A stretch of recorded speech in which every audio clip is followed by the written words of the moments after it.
Good morning everyone, সবাইকে স্বাগতম আমাদের ত্রিপুরি স্টাইল কুকিং চ্যানেলে।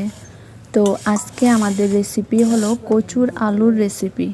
নর্মালি বনে যে কচু পাওয়া যায়, যে কচুর শাক আমরা খেয়ে থাকি, ওই কচুর আলু আমাদের ত্রিপুরি স্টাইলে আমরা কীভাবে রান্না করে খেয়ে থাকি দেখো সবাই। রান্না করার জন্য প্রথমে কচুগুলিকে ভালো করে ধুয়ে সিদ্ধ করে নিয়েছি। এখন সিদ্ধ করা আলুগুলিকে আমি আস্তে আস্তে পরিষ্কার করে নিচ্ছি।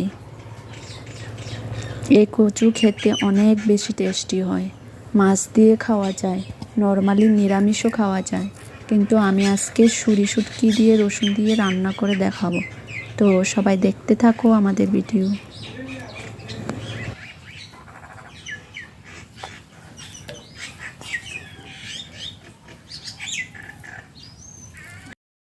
সিদ্ধ করা কচু আলুরগুলি পরিষ্কার করা শেষ, এখন রান্নার পালা। রান্না করার জন্য প্রথমে কড়াইয়ে পরিমাণ মতো জল নিয়ে তাতে পেঁয়াজ কেটে দিয়েছি। জলটা গরম হয়ে আসলে তাতে সিদ্ধ করা কচু আমি দিয়ে দিয়েছি।